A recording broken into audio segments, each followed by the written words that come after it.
Hi folks, so the full moon in Cancer was now nearly 24 hours ago, and I have never left a video for a full moon that long. I flew back from Massachusetts, as those of you who've been following my channel know I wasn't home, on the 24th, and since then I've sort of been in a kind of recovery mode, and the full moon in Cancer was in my 12th house, and I had every intention of doing the video before the full moon, and guess what?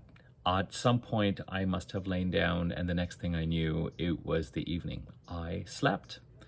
So I did have a full moon in my 12th house. Now, not all full moons are sleepy and are requiring you to purge the last year, or, you know, I was going through a kind of full moon in 12th house, or have you meditating on behind the scenes activities, or the 12th house is a house of rest and recuperation and behind the scenes activities, either those you're doing or others are doing, or, you know, it's so fascinating to have that experience. And I thought, you know, you guys have been very, very understanding of when I put out videos and continue to follow me, etc. And I thought, well, they'll understand, but there's enough going on. There's enough going on as a result around the time of this full moon that I think it still merits this video, especially through tomorrow. So I thought, let me get the important messages out there no matter what.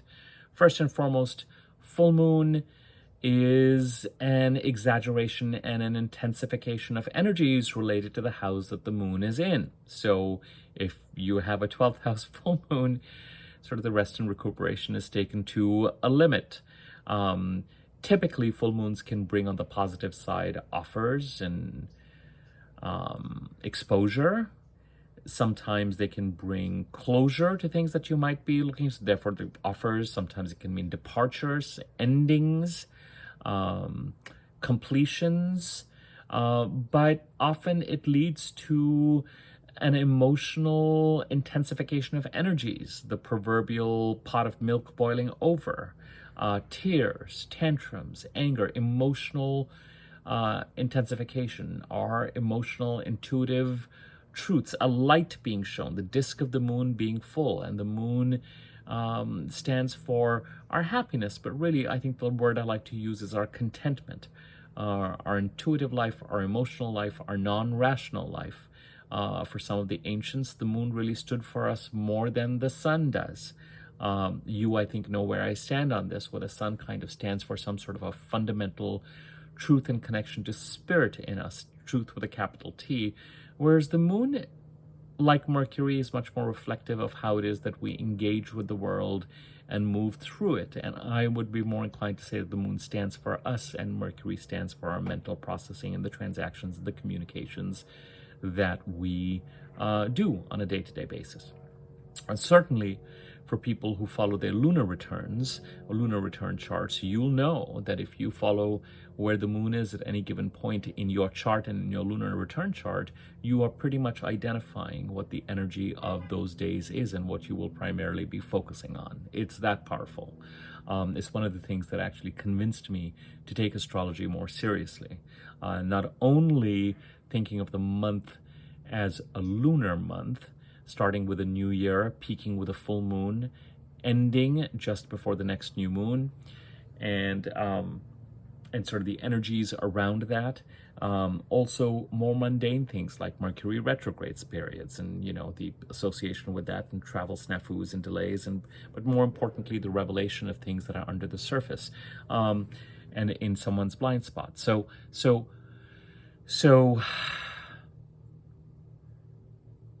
yeah, typical full moon intensification of energies, the wave crashing to the shore, the week before the full moon, so the week before yesterday, having an intensification of energies, a growing of lunar, emotional, intuitive, with the moon, things that are kind of beneath the surface and not entirely clear, feelings, and if you look at the week before the full moon, you'll see what we mean by this intensification of energies that came to some sort of a climax yesterday. Now, The full moon in and of itself was trining Saturn in Pisces, and there are a couple of trines around this full moon that are worth noting. So the full moon in and of itself does, has some strength behind it. On its way to becoming full, the moon trined Saturn in Pisces. As you know, I've mentioned 2014, 15, 16, some sort of a crisis in the Pisces part of the chart, even potentially some sort of deception or cloudiness or fogginess or gaslighting or self-delusion or confusing activities related to the Pisces part of the chart. Which house does Pisces sit in? What does that house stand for? Have you been going through some sort of shady crisis since 2014, 15, 16, particularly since 2016, that has yet to be put to bed? Saturn's entry into Pisces in March of this year till the end of 2025, actually the beginning of 2026, means that, and this is especially true of 2024, you're going to have to taking the Pisces part of your chart responsibly very, very seriously. In fact, a lot of your success and a lot of preventing sabotage for yourself in 2024 especially, and even 2025. But, now that Saturn is clearing the first few degrees of Pisces, is going to be handling the affairs in the Pisces part of your chart and managing this crisis in such a way that is fueled by a sense of seriousness and responsibility towards yourself and to the affairs and to whoever sits in the Pisces part of your chart. And if you don't, it will create obstacles that will really challenge your ability to lean into the Taurus and the Aries part of your charts, where the North Node and Chiron are transiting in Aries, especially the North Node, and the eclipses of leaning into are taking place, and in Taurus, where we've got Jupiter till May and Uranus. So Jupiter creating the beginning of a 12-13-year cycle and the ending of a 12-13-year cycle, and Uranus encouraging you to become more and more independent as planets move into Gemini. And in this case, I'm thinking about Jupiter. It's going to square Saturn, so that's going to create its own dynamic after May. But the trine is, and it makes me wonder if intuitively, as you headed to this full moon, there was an awareness of what it is you need to do, what it is that you need to start focusing on,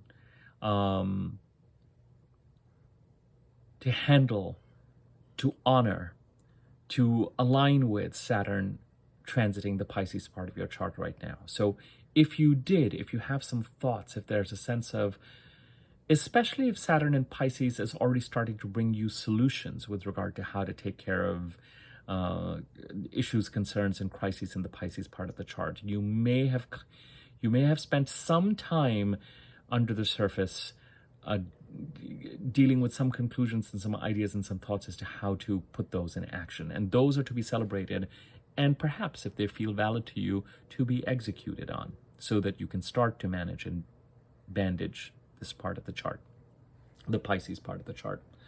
Now, the other trine that the full moon is kind of involved with, but not nearly as much as I think it is that, at the time of the full moon, you've got the sun opposite the moon. The sun is in Capricorn, the moon is in Cancer, and the sun in Capricorn is getting ready to trine Jupiter in Taurus. Now, as we've discussed in a few previous videos, when planets go through the sign of Capricorn, they're going to support Jupiter and Uranus in Taurus. Jupiter trying to create this beginning of a 12-13-year cycle, Uranus trying to make you more authentic in the Taurus part of your chart. Until October 28th of 2023, we had the eclipses of leaning into in the Taurus part of our chart. So the Taurus part of our chart is one of the two areas of the chart that still is requiring our investment. It has a sense of adventure. It's one of the parts of the chart that is likely to feel exciting and full of potential and full of being able to new beginnings. And with Jupiter, there's a sense of, if you're on the right path, there's a spiraling you up into the next 12-13 years. If you're not on the right path, Jupiter might give you a break that can be disguised as a crisis, a layoff, for example, to move you onto the right path, and it'll be up to you as to how you're going to partner with it. But with the sun, look, at the time of the Sagittarius new moon 2 weeks ago, we had Mercury, a stationary Mercury, trining Jupiter. Mercury was in Capricorn, and Mercury had come into Capricorn December the 1st, and on December the 7th, it trined Jupiter, and then it went retrograde on the 13th of December, and on December the 18th, it trined Jupiter, and then on January the 19th, Mercury goes direct on January the 1st, and on January the 19th, it's going to trine Jupiter again. Mars is going to trine Jupiter in early Jan, I think. Shall I give you that date? Why not? Give me 1 sec. The Sun trined Jupiter earlier today, by the way. Today being December 27th. January 12th, Mars trines Jupiter. And at the end of January, January 28th, Venus trines Jupiter. So these trines to Jupiter from Capricorn. And of course, as these planets, the Sun, Mercury, Mars, Venus move through Capricorn, and we have a new moon in Capricorn on January 11th. I'm going to come to that in a second. But as these planets, continue to move through Capricorn, they're going to get ready to trine Uranus. From Capricorn, they're also going to square Chiron and the North Node. So very soon, a lot of our attention is going to move to the Capricorn part of the chart, certainly by the end of this month. Now,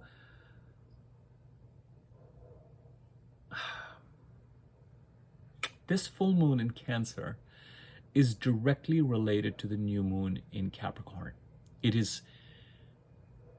They're corresponding to each other, right?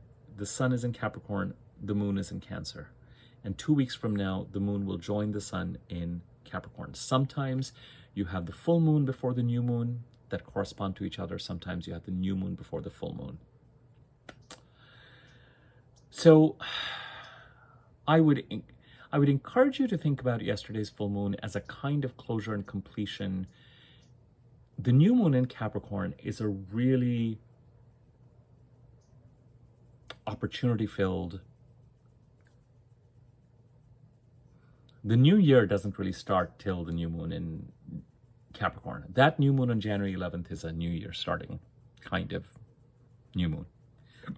And so I would encourage you to think about yesterday's full moon in some ways as closing out this year. It's not always that we get lunations. Earlier this year, the Cancer full moon happened in early Jan. So this is our second Cancer full moon in 2023. In 2022, we had the Cancer full moon in the first couple of weeks of Jan. So things don't align this way with the sort of solar calendar that we use on a day-to-day basis. There's something about the full moon in Cancer happening yesterday and the new moon in Capricorn happening on January the 11th that very much coincides with 2023 coming to an end and 2024 starting. So something about the Cancer full moon yesterday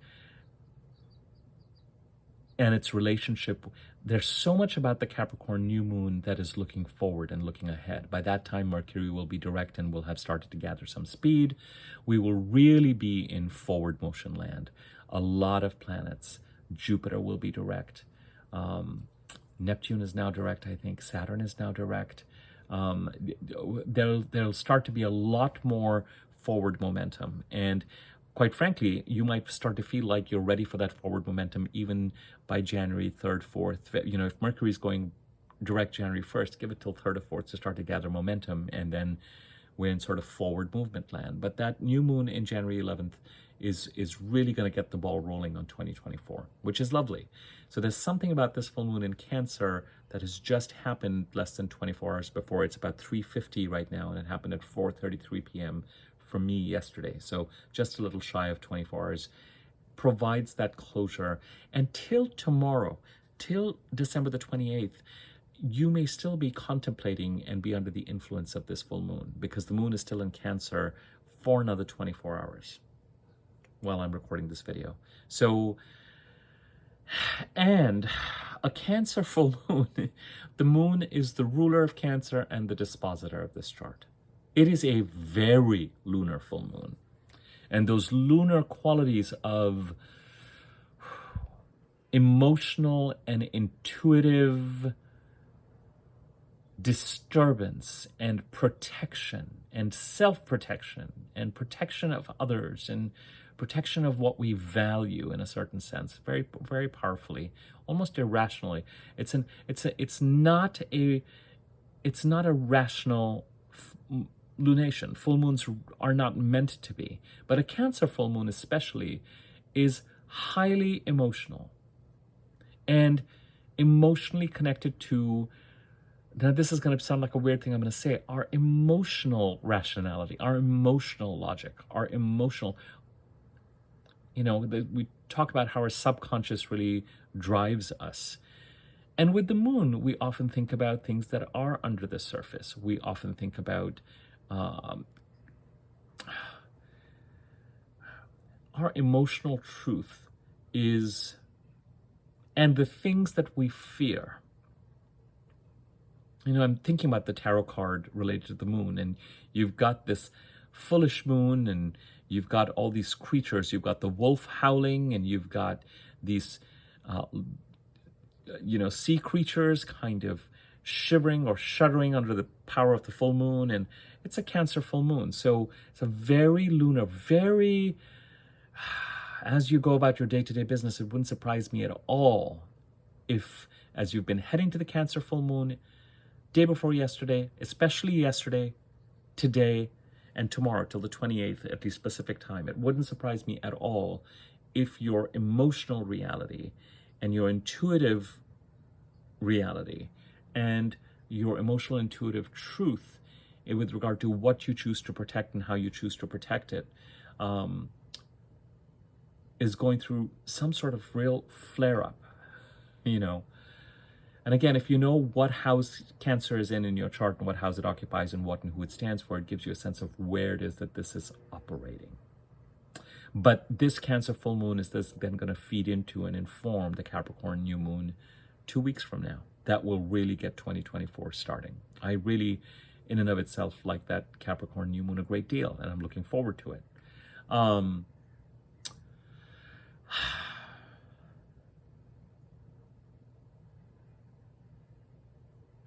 There's one other transit. Sorry, I'm just thinking about the sequence of what I'm about to share. Okay, there's one other transit that is really important right now at the time of this full moon. And it's not directly... Well, let me finish this thought. When I told you that the sun is trining Jupiter, because that's really where I was. That's the second transit that we addressed that is sort of connected to the full moon. The only reason why it's connected to the full moon is that for some astrologers, the full moon, if the sun is trining Jupiter, that means the full moon is sextile Jupiter, and it is. I really don't give sextiles a lot of weight. I think you can go crazy looking at all these different parameters. But the sun trining Jupiter, somewhere again, because it's trining it from Capricorn, some energy in the middle of all this closure and disturbance, this lunar disturbance with this full moon, there's some sort of thread or portal that's making us think about January and the January 11th new moon and where we're actually headed.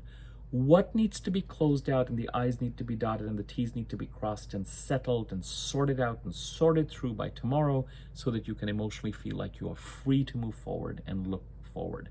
What needs to be released? Now, between today and tomorrow, retrograde Mercury and Mars will conjunct in Sagittarius, and they will both square Neptune and Pisces. Remember that the full moon trines Saturn in Pisces. So the full moon and the lunar truths and the emotional and intuitive undercurrents are looking towards Saturn and saying, let me figure out how I can stabilize the Pisces part of the chart from whatever it is that you are, what is in your emotional and intuitive awareness in the Cancer part of the chart. A retrograde Mercury conjunct Mars. Mars and Mercury have these three conjunctions that they are going through in October, December, and January. On October 29th, Mars and Mercury conjuncted. Mercury was direct in Scorpio. December 27th, today, a retrograde Mercury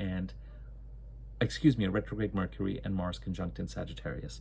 On January the 27th, a direct Mercury and Mars will conjunct again in Capricorn. 3 consecutive star signs have conjunctions with Mars and Mercury. I don't know that these conjunctions are necessarily connected or related to each other, but the idea of the planet of communication and transactions meeting up with the masculine male planet of testosterone and pursuit of goals and conflict, managing conflict and the imposition of boundaries and managing competition. The hunter-gatherer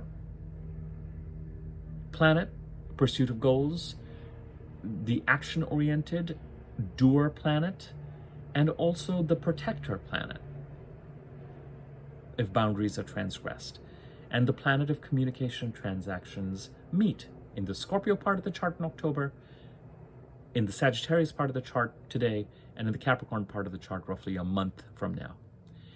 And because there's a square to Neptune, and these squares to Neptune, we've talked about how the Aries and the Taurus part of the chart are where some of the excitement and the forward movement and the adventure is, and where the growth is, and where the tantalizing astrology is. And the Pisces part of the chart is where we're still dealing with these kind of fly in the ointment issues in the Pisces part of the chart that keep flaring up and threatening to sabotage this kind of success that we're after, or this kind of forward movement that we're after. There's something about this conjunction, it wouldn't surprise me at all. Now, in and of itself, they're not directly connected to the full moon, other than the fact that the full moon is being trined by another planet in Pisces, Saturn. I should say the full moon is trining Saturn. But when a retrograde Mercury and a Mars conjunct, and they square Neptune, it begs the question of what is it that has come to the surface since December 13th? And both December 13th and January 1st, those dates, may bookend a 3-week experience somehow, where a certain truth about a situation, something that was in your blind spot, becomes aware and floats up to the surface. That you cannot ignore, that may actually be disappointing, because you had thought that this was not an issue. But the Mercury retrograde's biggest blessing is that it says, here is something you were not aware of. Let me present it to you. And you had plans and you were moving forward with your plans, and this was in your blind spot, and either someone was deceiving you or not giving you the full information. Here's the information. There's something about the Mercury retrograde conjunct Mars in Sagittarius squaring Neptune that makes me think that there's some action you may need to take with regard to communication to put an end to some BS, to deception, to some deceptiveness. You may feel the need to use communication to dot the I and cross the T on something that has a foggy and delusional quality to it. And you may, for example, choose to just stick to the truth and say, let me just present the facts on something. It doesn't have to necessarily be volatile, but it may still have a boundary defending component to it. There may be some action you need to take. Now, you could communicate that to a friend, if that is, you could be communicating that to a lawyer, you could be communicating that to someone on your team. It doesn't have to be a direct confrontation with the person who's doing or it can. The person who's doing the deceiving, if that is really what you're dealing with, or the gaslighting, or the behind the scenes-ness, or the manipulation. Or if you feel like you're having to combat something that is not clear, that you yourself are foggy about or delusional because people are not being clear and out in the open about something. So till tomorrow, the whole reason for me to do this video and to not let it slip by is to alert you to this Mercury retrograde conjunct Mars, which is happening right about now.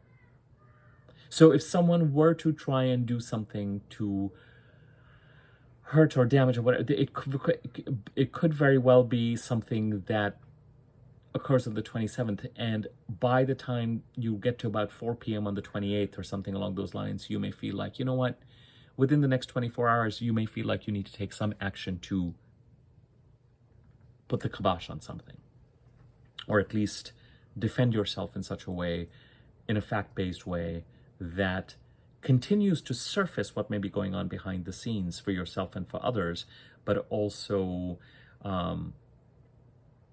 allows you to combat something through communication and also provide you some closure. And some of those closure issues may continue towards January the 3rd or so, for another week or so. Because, as I said, sometimes Mercury retrograde brings up stuff at the start, December 13th or thereabouts, and then provides some sort of resolution by the time it ends January 1st or so. And we're talking December 27th, 28th. By the time you get to December the 30th, you will really be dealing with sort of Mercury retrograde issues may intensify, both the mundane sort and the kind of providing some sort of closure to a 3-week experience where something that was in your blind spot has now been made visible. And that's really it. So the full moon trines Saturn in Pisces, and the other transits that are of importance right now, the sun trining Jupiter, giving you a through line towards that new moon in Capricorn, and an internal feeling of alignment. This is the thing, as we close out 2023 and begin 2024, somewhere the sun trining Jupiter today gives you that internal feeling of alignment of, okay, it's time to start looking forward. But at the same time, this Mercury retrograde Mars conjunction squaring Neptune requires some sort of action through communication to close out your 2023 experience. It could be internal processing, it could also be an external communication that you feel like you need to send, either to the person or the people who are triggering you, or else to somebody else to make it feel like you're completing something.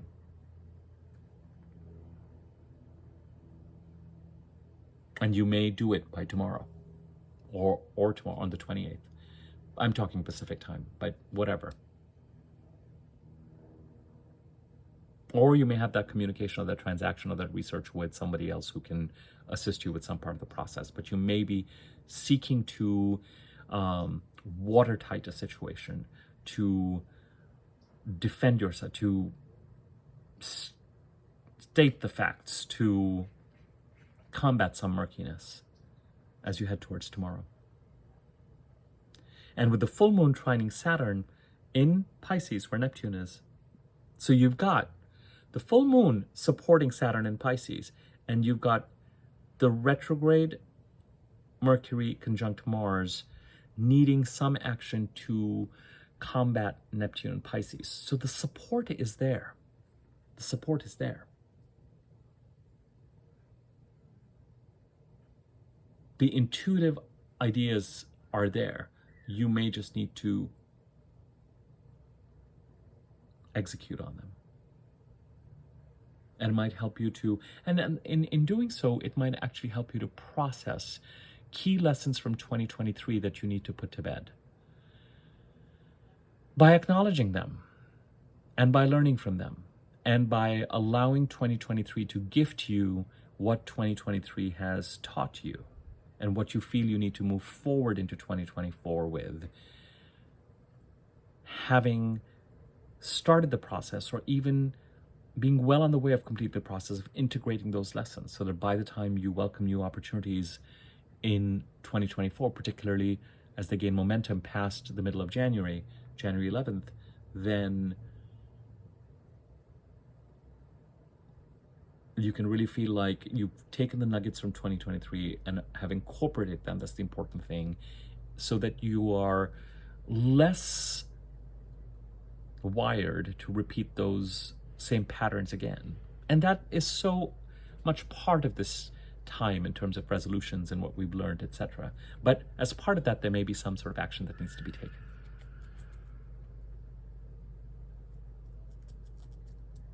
And with the Sun trine Jupiter, as I said, it's much more solar, it's much more internal. It's much more internal truth with a capital T looking towards that Jupiter in Taurus. Jupiter goes direct on the 30th or 31st of December. So by the time we're into the next year, and by the time we have Mars, Mercury, and Venus trining Jupiter from Capricorn, Jupiter will be direct.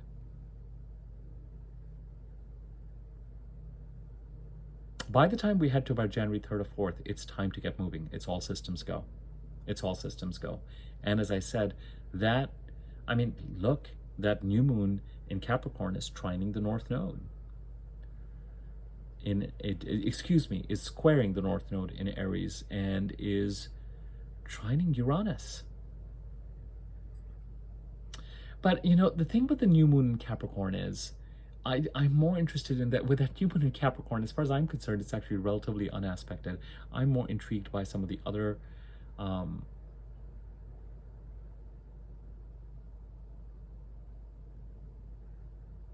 the transit that's really exciting to me about that new moon in Capricorn is the fact that Venus from Sagittarius trines both Chiron and the North Node in Aries. That's really exciting to me. There's something about this Mercury retrograde Mars conjunction today and the fact that Mars squares Neptune tomorrow. So that's why I'm saying there's some sort of, whatever's going on behind the scenes that you have an intuitor, you may in the next 24 hours feel like something needs to be done or some sort of action needs to be taken where you just have to go, you know what, you'll carry on with your monkey business. Here's something I'm going to do to kind of deal with this or put an end to this or do something about it, at least for myself, so that I can say sayonara to 2023 and whatever these issues are.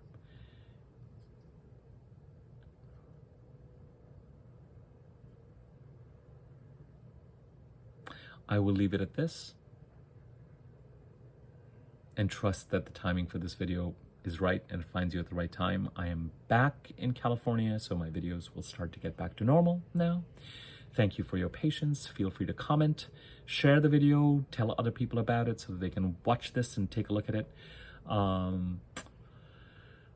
If you feel like it's going to be helpful to them, subscribe to my YouTube channel and click the bell icon. When you click on the subscribe and the bell icon, there'll be a wiggly bell on top. If you click on that, you'll be notified whenever I do new videos. If you leave a comment or a like, I think it gives the videos more traction on YouTube. Thank you for your time, and until the next video.